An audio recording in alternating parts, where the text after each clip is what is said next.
আসসালামু আলাইকুম viewers, welcome back to my channel. সম্মানিত ভিউয়ার্স, আমি আপনাদের সাথে এই ভিডিওতে শেয়ার করব একটি সাধারণ নিয়মে কুচিওয়ালা সালোয়ার, অর্থাৎ কোমরে যে কুচি হয় সেই সালোয়ারগুলো আপনাদের সাথে আমি শেয়ার করব। তো আপনারা যারা বাসায় বসে থেকেই সুন্দর সালোয়ারটি কাটিং ও সেলাই শিখতে চান, তাদের কাছে আমার রিকোয়েস্ট থাকবে ভিডিওটি স্ক্রিপ্ট না করে সম্পূর্ণ ভিডিওটি দেখার জন্য। কথা না বাড়িয়ে চলুন তাহলে শুরু করি। আমি এখানে সালোয়ারের জন্য মোট 2.5 গজ পরিমাণে কাপড় নিয়েছি, অর্থাৎ 2 গজ 4 গিরা পরিমাণে কাপড় নিয়েছি। কাপড়টাকে আমি এরকম মাঝ বরাবর নিয়ে, অর্থাৎ লম্বা দিকে করে মাঝ বরাবর ভাঁজ করে নিলাম। দেন এখন আমি ঝুলের মাপটা নিয়ে নেব। এখানে ঝুল হলো 38 ইঞ্চি। তো 38 ইঞ্চি ঝুলের জন্য উপর থেকে আমি যেটা কোমর পট্টি বা প্যান্ট পট্টি যেটাই বলে সেই অংশটা বাদ দিয়ে তারপরে ঝুলের মাপ ধরবো। তো উপরে কোমর পট্টিটা নিচ্ছি হলো আমি 6.5 ইঞ্চি। তো 6.5 ইঞ্চি থেকে নিচে আমি 38 ইঞ্চি পর্যন্ত নিয়ে নিলাম। দেন এইখানে যখন নিচে সেলাই করব, এখানকার জন্য 1/2 ইঞ্চি এবং উপরের জন্য 1/2 ইঞ্চি সহ মোট 1 ইঞ্চি সেলাই মার্জিন আরও এক্সট্রা নিয়ে 39 ইঞ্চিতে দাগ দিয়ে দিলাম।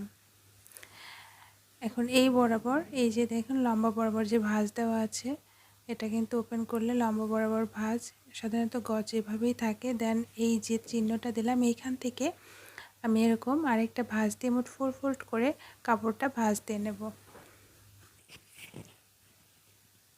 তো যেটুকু সালোয়ার হবে এটুকু আমি 4 ফোল্ড করে নিলাম। অ্যান্ড সাইডে যে কাপড়টুকু আছে এই কাপড়টুকু কিন্তু উপরের যে প্যান্ট পট্টি সেই প্যান্ট পট্টিটা হবে, বা কোমর পট্টি যেটাই বলেন। এখন এই বরাবর আমি কাপড়টা কেটে নেব, অর্থাৎ প্যান্ট পট্টি বাদে যে কাপড়টুকু নিয়েছি সালোয়ারের জন্য নিচের অংশে, সেই অংশ রেখে আমি এই বরাবর কাপড়টা কেটে নিচ্ছি। এখন এটা আমি একটু সাইড করে রাখছি। এখানে আগে প্যান্ট পট্টির কাপড়টা আমি কেটে নেব। তো প্যান্ট পট্টির কাপড়টা এক্স্যাক্ট মাপেই আছে। এখানে 6.5 ডাবল হচ্ছে হলো আপনার 13 ইঞ্চি। দেন তার থেকে এক্সট্রা আরও 3 ইঞ্চি কিন্তু বেশি আছে। তো আমি এই কাপড়টা ঠিক মাঝ বরাবর কেটে নেব, কারণ এটা মূলত ফিতাওয়ালা সালোয়ার হবে। ফিতাওয়ালা সালোয়ারের ক্ষেত্রে 1.5 থেকে 2 ইঞ্চি বাড়তি নিলেই এনাফ, 1.5 ইঞ্চি নিলেই যথেষ্ট। তো এখানে আমি এক্সট্রা 2.25 ইঞ্চি বা 1.5 ইঞ্চি পরিমাণে নিয়ে নিয়েছি। এখন এইখানে সম্পূর্ণ কাপড়টা লাগবে না, কিন্তু এখান থেকে আমি একটা সম্পূর্ণ অংশটা নেব। এটা আমি মেপে নেব যে কতটুকু আছে। দেন তার সাথে যতটুকু দরকার হয় সাইড থেকে আমি ওই কাপড়টা জোড়া লাগিয়ে দেব। তো এক্ষেত্রে যে মাপটা হবে সেটা মূলত অনেকে কোমরের মাপ অনুসারে দেয়, যে কোমর কত আছে তার থেকে এক্সট্রা 4 বা 5 ইঞ্চি বেশি। কিন্তু এই মাপটা কিন্তু সবার ক্ষেত্রে প্রযোজ্য হবে না। যখন অল্প বয়সী বা হালকা পাতলা যারা ঠিক আর কি, তাদের ক্ষেত্রে একরকম হবে। আর যখন একটু বয়স্কদের জন্য বানাতে যাব তখন কিন্তু একটু অন্যরকম হবে। কারণ বয়স্কদের ক্ষেত্রে একটু হালকা যখন মেদ থাকে, সেক্ষেত্রে হিপের মাপ অনুসারে নিতে হয়। তো আমি এখানে যা হিপ ছিল, হিপ 40 ছিল, হিপের সাথে আরও এক্সট্রা 6 ইঞ্চি যোগ করে 23 ইঞ্চি পরিমাণে নিয়েছি, অর্থাৎ মোট 46 ইঞ্চি পরিমাণে নিয়েছি। আর প্যান্ট পট্টিটা কিন্তু একটু ঢিলে ঢালা হলে এটা অনেক সুবিধা হয় আর কি সালোয়ার পরার ক্ষেত্রে। এখন আমি এই যে কাপড়টা আছে এইখান থেকে আমি সালোয়ারের কাটিংটা করে দেখাবো। 4 ফোল্ড করার পরে এই যে আমি যে পাশে বসে আছি এটা কিন্তু পারালা সাইড, অর্থাৎ এটা ওপেন সাইড, এটা ওপেন, এটা ক্লোজ সাইড এবং এটা হলো ক্লোজ সাইড। এখন এইখান থেকে কিন্তু আমি পায়ের ঘেরটা নেব না, মূলত এই ক্লোজ সাইড থেকে আমি পায়ের ঘেরটা নেব, এইখান থেকে পায়ের ঘেরটা নেব। আর এই সাইড থেকে পায়ের ঘেরটা নেওয়ার কারণ হলো আমার সাইডে যে কাপড়টা থেকে যাবে, এখান থেকে যখন পায়ের ঘেরটা নেব তখন কিন্তু সেই কাপড়টা আমার একটা কাজে লাগবে। আর বাসায় যদি ছোট বেবি থাকে, বেবিদের জন্য ছোট প্যান্ট হোক, বা যদি কাপড় কম নিতাম সেক্ষেত্রে 2 গজ কাপড় নিয়েও কিন্তু এই সালোয়ারগুলো হয়। এই সাইডের কাপড় দিয়ে উপরের প্যান্ট পট্টি হতো। এখন উপরের যে আমার হাইয়ের মাপ, সেই হাইয়ের মাপটা নেব। আগে উপর থেকে আমি 6.5 ইঞ্চি মাইনাস করে নেব, কিন্তু মাইনাসের সাথে কিন্তু এই যে 1/2 ইঞ্চি নিচ্ছি, অর্থাৎ মূলত 6 ইঞ্চি রাখছি। দেন 13.5 ইঞ্চিতে আমি 13.5 থেকে 14 ইঞ্চিতে আমি দাগ দিয়ে দেব। মোটামুটি 14 ইঞ্চিতে দিলেই এনাফ হবে, যেহেতু হিপ 38-এর উপরে আছে, সেক্ষেত্রে 14 ইঞ্চি। এখন এখানে দিলাম 2.5 ইঞ্চি এবং এখানে দেব আমি 1.5 ইঞ্চি। যেহেতু এটা 2 হাত বহরের কাপড়, তাই কোমরের কাছে এসে কিন্তু 1.5 ইঞ্চি দিলাম। যদি 2.5 হাত বহরের কাপড় হতো তাহলে দু জায়গায় আমি 2.5 করে দিয়ে দিতাম। এখন এইখান থেকে আমি জাস্ট একটা রাউন্ড শেপ দিয়ে দিব। এখন এইখান থেকে পায়ের মাপটা নিব।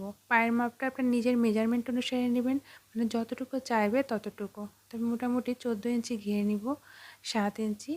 দেন সেলাই মার্জিনের জন্য আরও 1/2 ইঞ্চি থেকে 1.25 ইঞ্চি পরিমাণে নিয়ে নিচ্ছি, অর্থাৎ আপনার যতটুকু প্রয়োজন ততটুকু নেবেন। তো নর্মালি 7 ইঞ্চি মিনিমাম নিতেই হয় এই সালোয়ারগুলোর ক্ষেত্রে।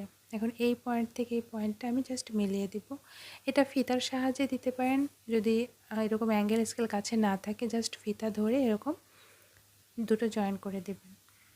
আর জয়েন করার সময় মাঝখানে একটু বাঁক রাখবেন, এতে করে দেখতে কিন্তু ভালো লাগবে এবং পরেও কমফোর্টেবল ফিল হবে। এখন এই দাগ বরাবর আমি কাপড়টা কেটে নেব। আর এখানে উপরে কোমরে কুচি দিয়ে জাস্ট এটার সাথে এটা আমি জয়েন করে দিব কিন্তু লাস্টে।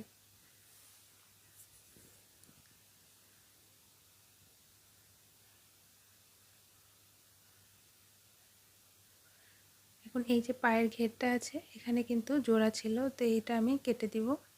এখন এই সালোয়ারগুলোর ক্ষেত্রে এখানে কিন্তু এক্সট্রা কাপড় লাগাতে হয়, তো এক্সট্রা কাপড়ের জন্য এখানে আমি 3 ইঞ্চি বাই এরকম 16 ইঞ্চি চওড়া একটা কাপড় অফ ক্যামেরাতে কেটে নিয়েছি।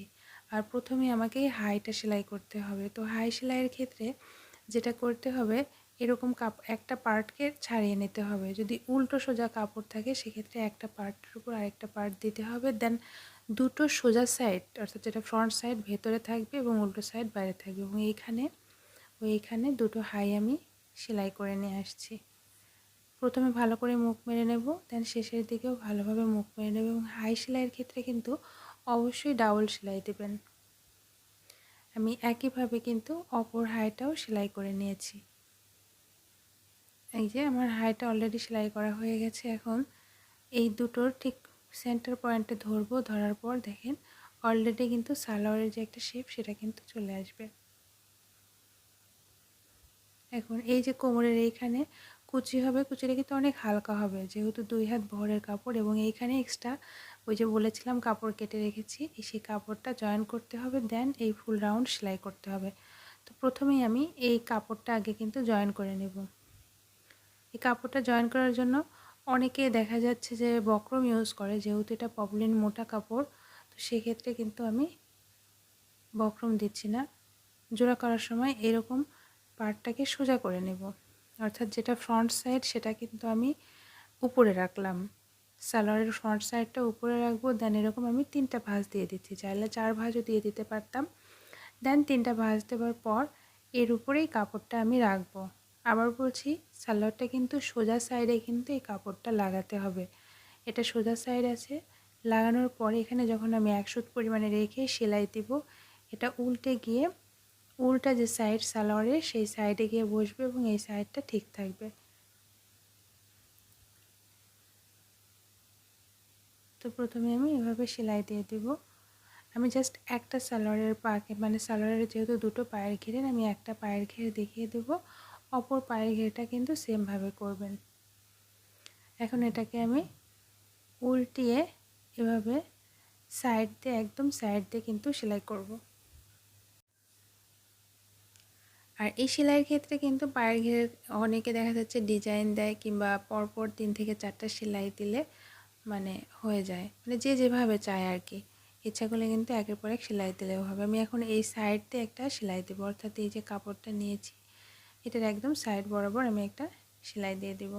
আমি একটু হালকা ডিজাইন দেব সালোয়ারের পায়ের ঘেরের ক্ষেত্রে। এরকম সম্পূর্ণ সালোয়ারটাকে দেখেন যে পায়ের ঘেরটাকে আমি এভাবে ভাঁজ দিয়ে নিয়েছি যাতে দূরত্বটা সমান পরিমাণে হয়। আর যদি নতুন হয়ে থাকেন এরকম একটা চক দিয়ে আমি এরকম বাঁকা করে করে দাগ দিয়ে দিচ্ছি, একটু দেখতে সুন্দর লাগবে আর কি।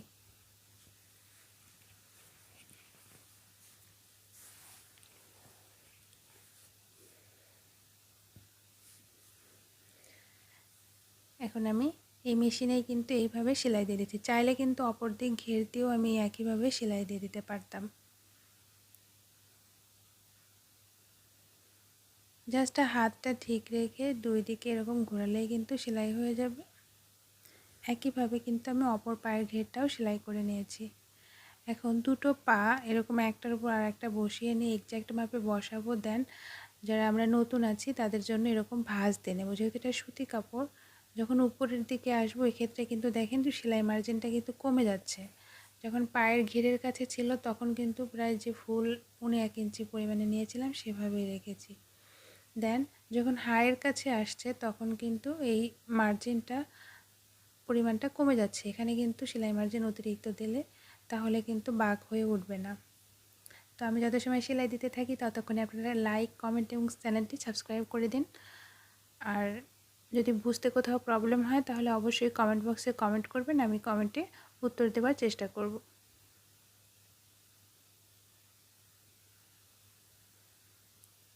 এখন আমি সালোয়ারের কুচিটা দেবো। কুচিটার দূরত্বটা অনেকটা দূরে দূরে হবে, মোটামুটি 1.5 ইঞ্চি দূরে বা 1.25 ইঞ্চি পরিমাণ দূরত্ব রেখে কিন্তু কুচি দিতে হবে, যেহেতু এটা 2 হাত বহরের কাপড়।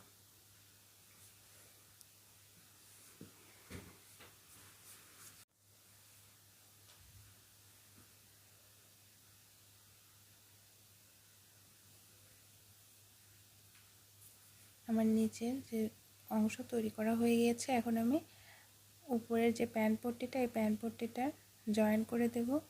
দেন যতটুকু ফিতা ঢুকানোর জন্য যতটুকু এরকম একটা ভাঁজ দেব আর একটা সাইডে, এবং মোটামুটি 1/2 ইঞ্চি পরিমাণে ফাঁকা রেখে তারপরে থেকে আমি কিন্তু এই জয়েন্টটা দেব, তবেই কিন্তু ফিতার যে গার্ড সেটা তৈরি করা যাবে।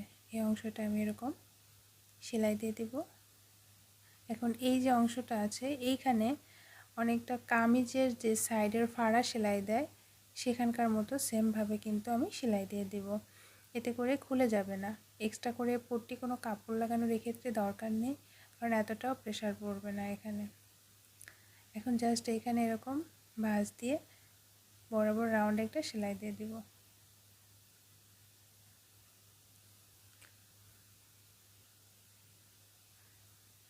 এক্ষেত্রে চাইলে অনেকে ইলাস্টিক ইউজ করতে পারেন, তবে এই সালোয়ারগুলোর ক্ষেত্রে ফিতাটাই সবাই বেশি কমফোর্টেবল ফিল করে। এখন এটাকে চাইলে মাঝেও রাখতে পারেন, সাইডেও রাখতে পারেন, তো আমি এটাকে সাইডে রাখবো। তো সাইডে রাখতে হলে আমি যখন ভাঁজ দিব এটাকে 4 ফোল্ড করে নেব। এটা সাইডে রেখে দিচ্ছি প্রথমে, দেখেন খেয়াল করেন আমি ঠিক যেভাবে দিচ্ছি, যেখানে ফিতা ঢুকাবো সেটা সাইডে রাখলাম, দেন আরও একটা ভাঁজ দিয়ে মোট 4 ফোল্ড করে ভাঁজ দিলাম। কিন্তু এরপরে এই যে সেন্টার পয়েন্ট, এইখানে কিন্তু আমি একটা সাইডে রেখে এই সেন্টার পয়েন্টে এরকম একটা চিহ্ন দিয়ে দেব। এটা কেন দিচ্ছি সেটা পরে বোঝাচ্ছি আর কি, কারণ এই সেন্টার পয়েন্টের সাথে এই দুটো হাই কিন্তু সেম জায়গায় বসতে হবে, আর দুটো হাই এবং এই সেন্টার পয়েন্ট যদি সেম জায়গাতে না বসে তাহলে কিন্তু সালোয়ার পরলে বাঁকা হয়ে থাকবে। এবং এভাবে দুই পাশে মিলিয়ে দেখব যে ঠিক এক্স্যাক্ট মাপে আছে কিনা। যদি একটু বড় হয় সেক্ষেত্রে একটা কুচি দিয়ে দিব, আর যদি ছোট হয় সেক্ষেত্রে একটা কুচি খুলে দেব, তাহলে কিন্তু সঠিক মাপে হবে। এটাকে এরকম সোজা করে নিলাম, দেন যে কোনো একটা হাই থেকে কিন্তু সেলাইটা শুরু করব। ওই যে চিহ্ন দিয়েছিলাম সেন্টার পয়েন্টে, এরকম রেখে এই সেন্টার পয়েন্টের উপর এই সেন্টার পয়েন্টটা বসিয়ে দুটো ফ্রন্ট সাইড ভিতরে রাখবো, অর্থাৎ সোজা কাপড়টা ভিতরে রাখবো, এবং দুটো উল্টো সাইড বাইরে রেখে এরপরে কিন্তু আমি সেলাই দিয়ে দিব।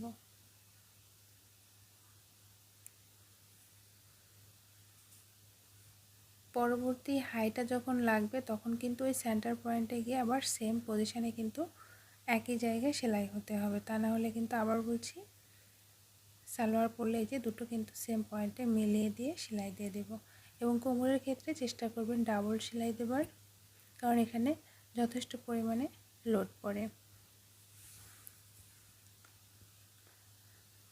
তো এত সময় ধরে যারা আমার ভিডিওটি দেখলেন তাদের সবাইকে অনেক অনেক ধন্যবাদ।